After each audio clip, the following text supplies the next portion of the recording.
మీ చేవెళ్లలోనే పెద్ద పెద్ద నాయకులు వచ్చారు కాంగ్రెస్ వాళ్ళు.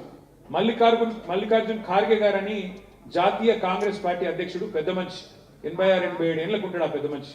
ఆ పెద్ద మనిషి కూడా చేవెళ్ళకు వచ్చిండు.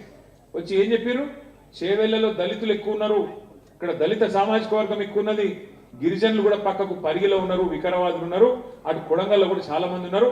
మేము దళితులకు గిరిజనులకు మేము మాటిస్తున్నాం, కేసీఆర్ దళిత బంధు అంట పెట్టి 10 లక్షలు ఇస్తున్నాడు, మేము 12 లక్షల రూపాయలు ఇస్తాం, అది కూడా 100 దినాలనే చాలు చేస్తాం, మీకు ఒక్కొక్క దళిత కుటుంబాన్ని పట్టుకుంటాం, మీ అందరిని పట్టుకొని మీకు గుర్తించి మీకు 12 లక్షల రూపాయలు మీ ఖాతాలు ఇస్తామని చెప్పి 3 ఏళ్ళ అధికారంలోకి వచ్చి 2 ఏళ్ళ ఎవరికన్నా 12 పైసలు ఇచ్చిండా ఒక దళిత కుటుంబానికి?